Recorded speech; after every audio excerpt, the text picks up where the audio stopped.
जय श्री कृष्ण सर। आप सभी का मेरे चैनल पर स्वागत है। आइए सुनते हैं मार्गशीर्ष मास महात्म्य अध्याय 13। श्री विष्णु भगवान ब्रह्मा जी से बोले कि हे पुत्र, मैं जागरण का लक्षण कहूँगा, जिसके विज्ञान मात्र से मैं कलयुग में सर्वदा सुलभ रहूँगा। गीत, वाद्य, नृत्य, पुराण का पाठ, धूप, दीप, नैवेद्य, पुष्प, चंदन, सुगंधित द्रव्य का लेपन, फलों का समर्पण, ज्ञान, श्रद्धा, दान, इंद्रियों का निग्रह, सत्ययुक्त, निंद्रा रहित, आनंद पूर्वक मेरा पूजन करें। मेरा पूजन होना मेरा अहोभाग्य है। जो उत्साह सहित, पाप रहित, आलस्य रहित, प्रदक्षिणा युक्त, नमस्कार पूर्वक ऐसे काम में मेरी प्रवृत्ति हुई। निराजन सहित अत्यंत प्रसन्न चित्त होना। हे महाभाग, प्रत्येक प्रहर में मेरी आरती करना। इन 26 गुणों से युक्त जागरण को जो मनुष्य एकादशी के दिन भक्ति से करता है, वह फिर पृथ्वी पर जन्म नहीं लेता है। जो इस प्रकार धन श्रद्धा से रहित होकर यथाशक्ति परम भक्ति से जागरण करता है, वह मुझ में लीन हो जाता है। जो प्राणी मेरे एकादशी के दिन में सोते हैं, तो उनको समझना चाहिए कि वे कलयुगी सर्प से डसे गए हैं। और जो प्राणी जागरण नहीं करते हैं, उनको माया रूपी पाप के बंधन में पकड़कर अत्यंत मोहित हो रहे हैं।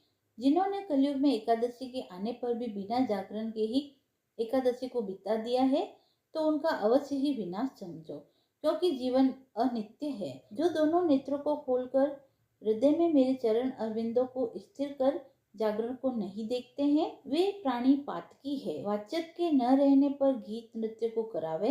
हे देवेश, यदि वाचक मिले तो पहले पुराण को पढ़े।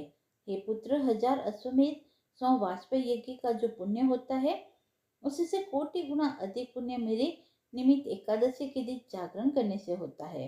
हे मानद, मेरे एकादशी के दिन जागरण करने से पितृ पक्ष के, मातृ पक्ष के, स्त्री पक्ष के कुलों का उद्धार हो जाता है। उपवास के दिन और जागरण प्रारंभ होने पर जो विघ्न उपस्थित करता है, तो मैं उस स्थान को छोड़कर तथा श्राप देकर चला जाता हूँ। जो लोग मेरे अविदा एकादशी के दिन जागरण करते हैं, उनके बीच में प्रसन्न होकर मैं नृत्य करता हूँ। जो मेरे पास जितने दिन तक जागरण करता है, उतने अयुक्त अर्थात 10,000 युग तक मेरे गृह में आकर वे वास करते हैं। एकादशी के दिन जागरण के बिना पूर्वजों की न गया पिंड से, न तीर्थ जाने से, न बहुत यज्ञों से मुक्ति होती है। अतः सब साधनों से जागरण श्रेष्ठ है। जो ऐसे एकादशी के दिन जागरण के समय पुष्पों से पूजन करता है, वह प्रत्येक पुष्प में अश्वमेध यज्ञ के फल का भागी होता है। हे पुत्र, जो मेरे एकादशी के दिन रात्रि में जागरण के समय दीपदान करता है, वह प्रत्येक क्षण के प्रकाश से 10,000 गोदान के फल को प्राप्त करता है। हे पुत्र, जो मेरे जागरण के दिन हविष्यायन का नैवेद्य अर्पण करता है, वह दान के पहाड़ के दान का पुण्य पाता है। हे चतुर्वक, जो अनेक प्रकार के पकवान तथा फलों को मेरे जागरण के दिन देता है, वह 100 गोदान के फल को पाता है।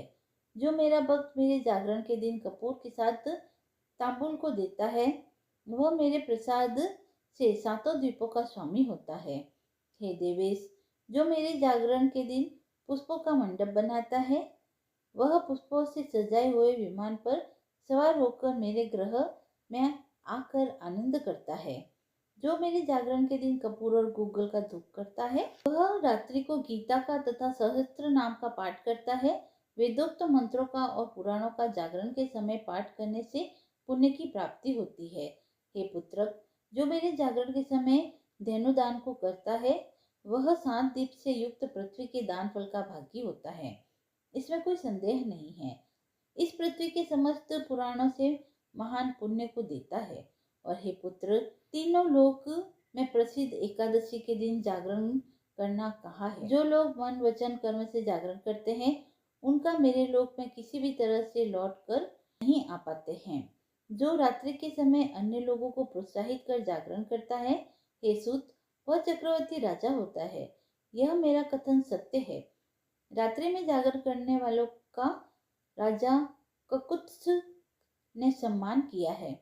जो अपनी शक्ति के अनुसार दान देता है, वह अति दुर्लभ राज्य को पाता है। जो कोई गायक, वाद्य, नर्तक और जो ब्राह्मण मेरे जागरण में आकर गायना आदि करते हैं, वे सब मेरे सनातन लोक में आते हैं। दुष्ट योनि में जन्म लेकर भी मेरी एकादशी के दिन जागरण करके हे मुनि श्रेष्ठ, कामुक लोग भी राजा हो गए हैं और निष्काम तथा चांडाल आदि भी जागरण करके मुक्ति के भागी हो गए हैं।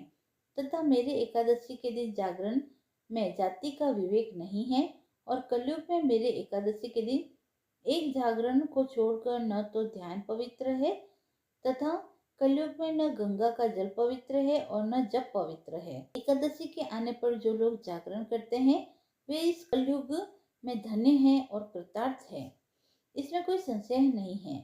इस मनुष्य लोक में मनुष्य एकादशी से विमुख होवे, क्योंकि एकादशी से विमुख मनुष्य अपने से पूर्व के गत और आगे होने वाले जीवों को नरक में गिराता है।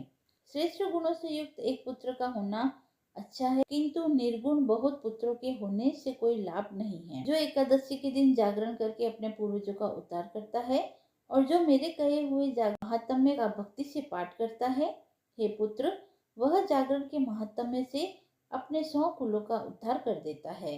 अभक्ष्य वस्तु के भक्षण करने से जो पाप होता है, सूत, वह समस्त पाप एकादशी के जागरण से नष्ट हो जाता है। और अज्ञान से जो पाप किया गया, वह ज्ञान पूर्वक जो पाप किया गया, जो पूर्व जन्म का अर्जित पाप है, तथा इस जन्म में जो पाप किया है, एकादशी के जागरण से उन समस्त पापों से छुटकारा मिल जाता है। सब मनोवांछित कार्य सिद्ध होते हैं। मेरे एकादशी की रात को जागरण करने पर मनुष्य केवल जागरण से ही मुक्ति के गामी हो जाते हैं। जो फल एकादशी के दिन कलयुग में जागरण करने वालों को होता है, उस फल की प्राप्ति कुरुक्षेत्र और प्रयाग में वास करने वालों को नहीं होता। हे पुत्र, एकादशी के दिन जागरण करने से जिस फल की प्राप्ति होती है, उस फल की प्राप्ति हजारों अश्वमेध यज्ञ और कोटि तीर्थों से स्नान करने में भी नहीं होती। जो एकादशी के महात्म्य को पढ़ता है या सुनता है, वह मनुष्य समस्त पापों से रहित होकर परम गति को प्राप्त होता है। जिस मनुष्य के यहाँ एकादशी कारण है, अर्थात एकादशी के दिन व्रत पूजन जागरण आदि होता है, उसके समस्त दुष्ट ग्रह सदा के लिए सौम्य हो जाते हैं और संतान को वियोग नहीं होता है तथा मेरी कीर्ति सुनने में नित्य प्रेम होता है और वह प्रेम कभी नष्ट नहीं होता है तथा रण में और राजकुल में हमेशा विजय होती है। हमेशा धर्म में बुद्धि और मुझ में निश्चल भक्ति होती है। एकादशी की भक्ति करने से मनुष्य पाप से लिप्त नहीं होता है और मेरी एकादशी के दिन जागरण करने से प्रेत शरीर भी नहीं होता है। जो लोग एकादशी के व्रत से विमुख है, उनकी परलोक गति नहीं होती है। इसीलिए कलयुग में एकादशी के दिन सब उपायों से व्रत अवश्य करना चाहिए। 13वां अध्याय समाप्त हुआ। यदि यह आपको पसंद आया हो तो आप मेरे चैनल को लाइक शेयर एंड सब्सक्राइब करें। धन्यवाद।